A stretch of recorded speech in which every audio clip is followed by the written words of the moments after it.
Hello and welcome to Verdictum. I am Ananya Singh and you're watching today's legal news, where we apprise you with the recent important legal developments across the country. Here are the headlines.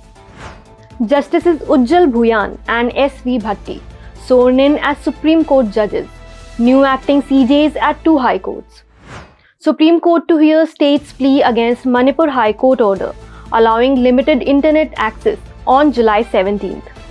DHCBA passes a resolution opposing transfer of Justice Gaurang Kanth to abstain from work on Monday. POCSO Act meant to combat sexual exploitation of children, not criminalise consensual relationships, says Bombay High Court. Jayalalitha's kin seek custody of seized property, plea dismissed by Bengaluru Special Court. Clarificatory amendments to be made to the GST Act for imposing 28% tax on online gaming, casino and horse racing. Now let's take a detailed look at the headlines.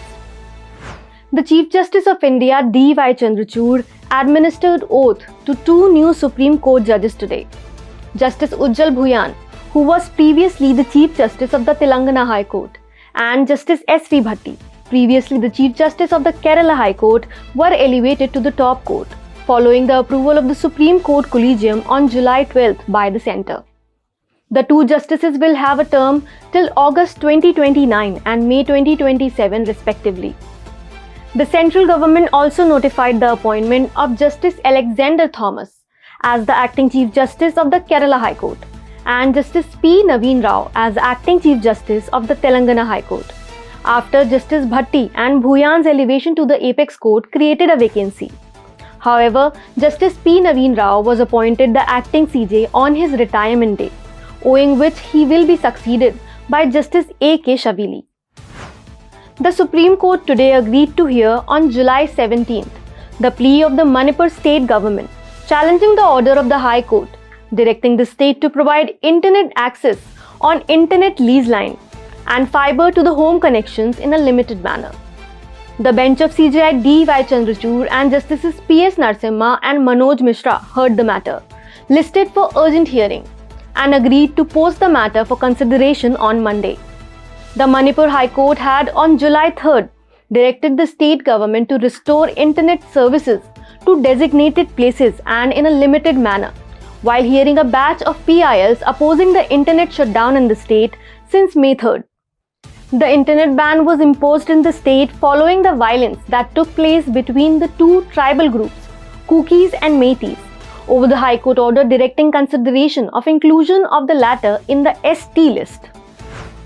The transfer of Justice Gaurang Kanth created furore as the Delhi High Court Bar Association passed a resolution opposing the Supreme Court Collegium's decision and will abstain from work on Monday, July 17th, as a token of protest.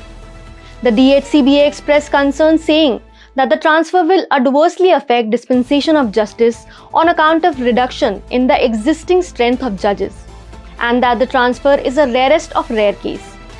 The resolution has requested the Supreme Court Collegium to revisit its recommendation of transferring Justice Kanth to the Calcutta High Court.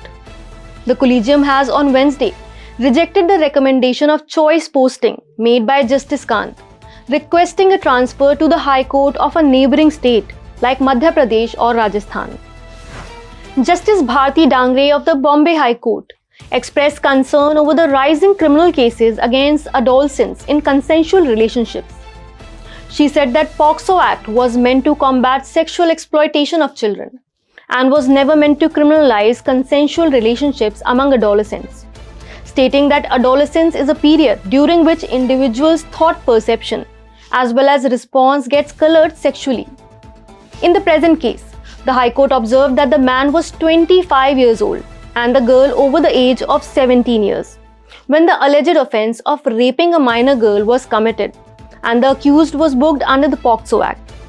However, both the man accused and the girl claimed to have been in a consensual relationship. The girl also stated that she was an adult under the Muslim law and her nikah with the accused had taken place. The man was granted an acquittal in the case by the court, noting that the evidence clearly established a consensual sexual activity and the conviction was erroneous. Justice Dangre said that criminalization of romantic relationships has burdened the justice system. consuming significant time and resources, while ultimately the victim turns hostile. She also emphasized on the need of striking a balance between protection of a vulnerable class and those capable of deciding what is right for them. A special court in Bengaluru dismissed the plea of former Tamil Nadu Minister Jayalalitha's niece and nephew, seeking custody of the movable properties confiscated by the state authorities. Deepa and Deepak, kin of the deceased minister, filed an application stating that Jayalalitha was not convicted by the Supreme Court and had died while an appeal was pending before the apex court, and the charges against her abated with her death. The other accused in the case were convicted by the Supreme Court, and so the special court rejected the plea, stating that this court and the Supreme Court have clearly held that the properties were acquired by adopting most illegal methods. Just because the case against accused number 1 has concluded in abatement before pronouncing the final judgment, the properties acquired by the accused jointly cannot be released in favor of legal heirs of accused number 1, that is Jayalalitha. The central government is all set to bring clarificatory amendments to the Goods and Services Act in the monsoon session of the Parliament. The said amendments will be brought in to bring into effect the GST Council's recent decision to impose 28% tax on online gaming, casino and horse racing. Revenue Secretary Sanjay Malhotra said that it will be a effort to draft the law and introduce it in the Parliament and get it passed in the monsoon session. That will begin on July 20th and end on August 11th. The implementation can take effect only when state legislatures have also made amendments in this regard in the state GST laws. That was all on today's legal news. Thank you and keep watching Verdictum, and subscribe to our channel and download the Verdictum app on iOS and Android to keep yourself updated with authentic legal news.